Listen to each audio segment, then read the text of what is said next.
comparison between the Spalding NBA Street regular standard basketball to the Spalding NBA Street Phantom Edition basketball. Welcome back to Streetball Strategies. This people ain't understand I'm a prodigy. Now they saying you gotta see, but I ain't really with apologies. Now I got people calling me, talking about what they remember when. Get the f out my face. So the reason it took me so long to make this video is because for the longest time I just assumed that by seeing pictures of this ball online, because there's not any available around me, that I thought they were both the same ball, just the different colors. But now having experienced this ball, there are subtle differences that I think we should go over and compare.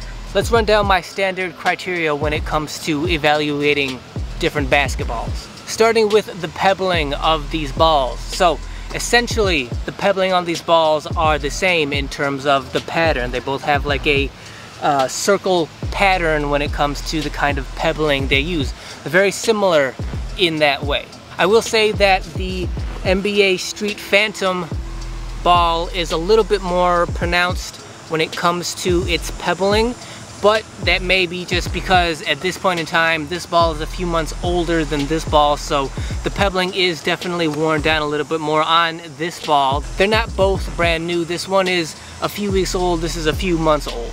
I will also say the pebbling on this ball feels a little bit tighter than the pebbling on this ball, meaning to say that the pebbles, the pebbling itself is kind of tighter together as opposed to this ball, which feels a little bit more spread out. The bumps on this ball are a little bit more spread out. At least that's how it feels. It doesn't really look that way, but that is kind of how it feels. Moving on to the material of these balls. Now I usually do material first, but essentially the material of these balls are the same. They're both just rubber basketballs and they feel like they're made out of the same rubber.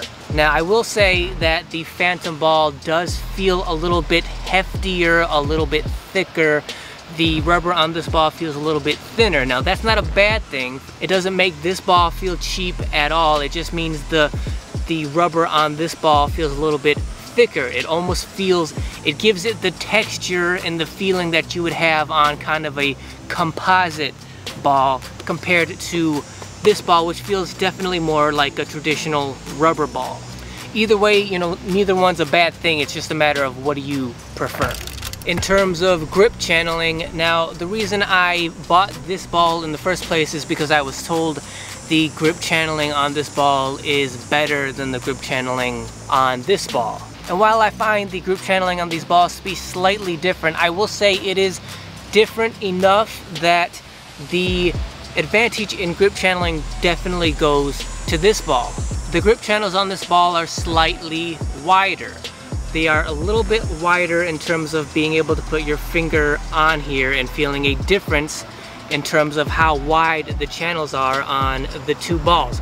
Is it super noticeable? Is it a big difference? No, it's not. But you can feel it definitely between the two balls, mainly because the grip channels on this ball are also deeper. They are more recessed than the grip channels on this ball. That's also part of the reason why this ball feels more like a composite leather ball in your hand, because composite leather balls compared to general rubber balls usually have better grip channeling, deeper, more recessed grip channels.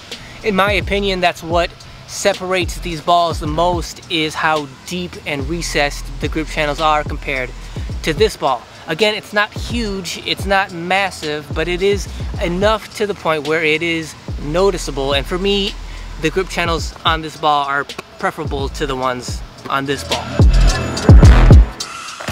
Now, when it comes to perceived durability, this is one of the reasons I say grip channels is a make or break feature for a basketball for me. The higher quality you think a ball is, the longer you would perceive its lifespan to be. Now, because the grip channels are deeper on this ball, thus giving this ball more contour to its overall feel, it seems as though this ball is going to be higher quality and thus have a longer lifespan and longer perceived durability than this ball, because this ball doesn't have as deep grip channels, and because of that, the ball doesn't feel as contoured. It feels flatter all around the ball, as opposed to the contours that the grip channels give this ball. Because of that, this ball feels like a higher quality ball than this ball, thus making me think this ball is going to have a longer perceived durability than this ball. I don't estimate that the durability would be like double or anything like that, but I think you would probably get noticeably more durability out of this ball compared to this ball. In terms of value, I've said in the past that I think Spalding has found a sweet spot when it comes to how they price these basketballs. Now, at the time of filming this in Michigan in 2021, this ball can be found for about $15, whereas this ball is about $20. And especially comparing them side by side, I think that those prices are completely accurate. This is a straight up standard rubber outdoor basketball. For it to be priced more than $15 to $20 would probably be overpricing this ball.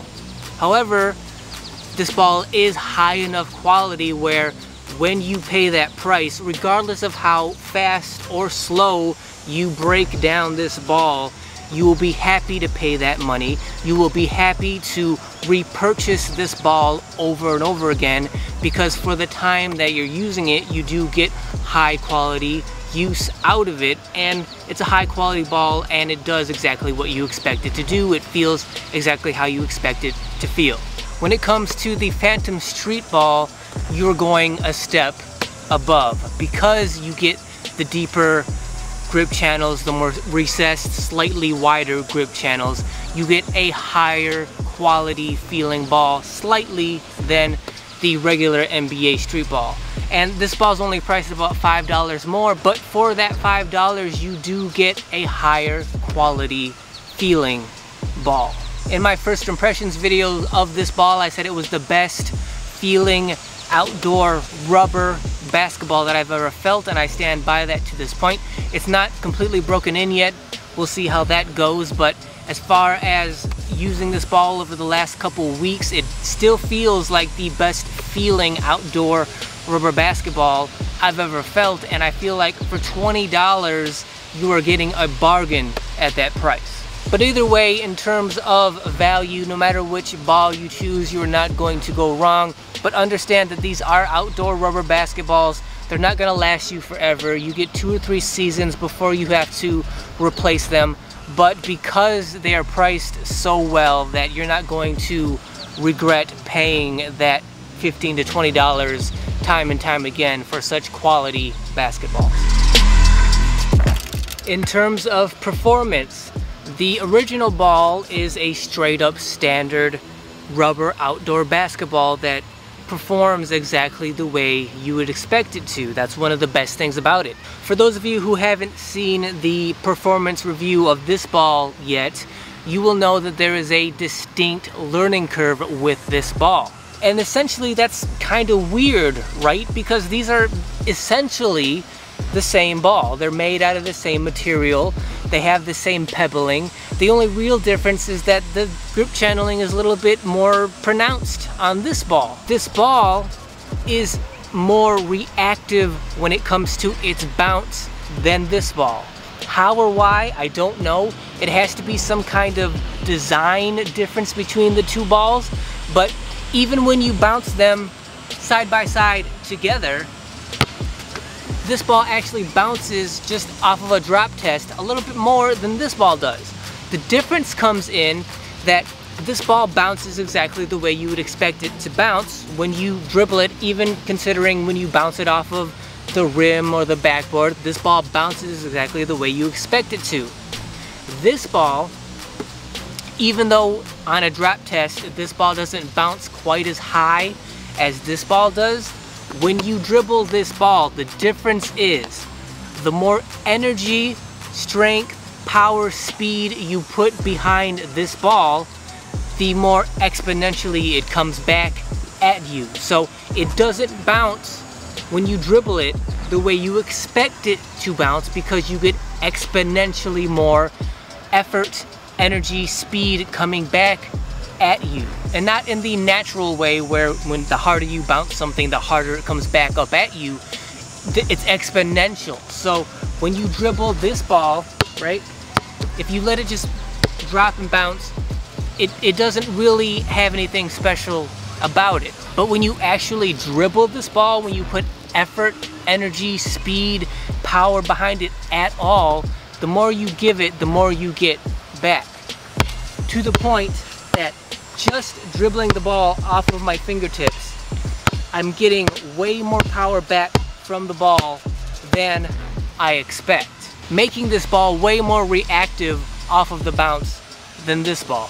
So in terms of performance, I said in the review of the performance of this ball that I would use this ball for training purposes. When I'm trying to train reactivity, speed, rebounding, when I really want to be able to have a ball that's very reactive, or a ball that I want to do a whole lot of chasing after, this is the ball that I would choose. But in terms of actual gameplay, I prefer very standard, natural bounce when it comes to the performance of this ball.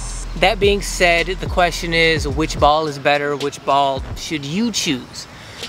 In my instance, I would say that if you're looking for a ball to train with, that's a good outdoor rubber basketball that doesn't cost too much money, that is not overpriced. For a training ball, this is the ball you should go with.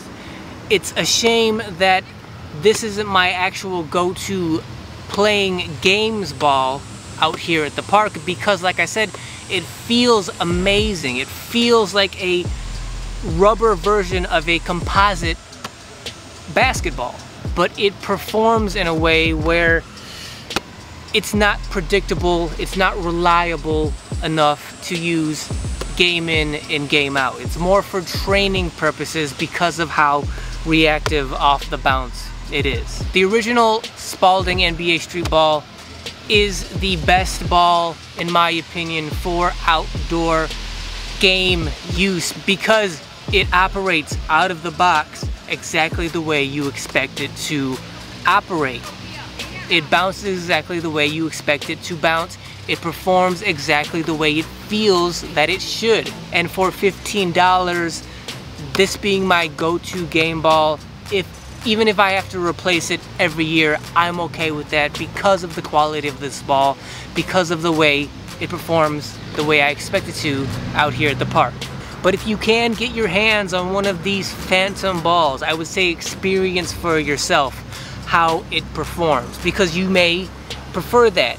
If the way this ball performs is what you like and what you prefer, then you have found your ultimate outdoor rubber basketball because of how good it feels. So that is my comparison review between the normal standard NBA Street outdoor rubber basketball compared to the Phantom edition. So thank you guys for watching. As always, if you found this video helpful, if you think it's going to help you decide which ball to try next, a thumbs up would be great. Also, don't forget to subscribe to the channel. Subscribing is a huge deal. It really helps me out. So when you guys subscribe, new subscribers really help me out, and I really do appreciate that. Also, make sure you hit that notification bell.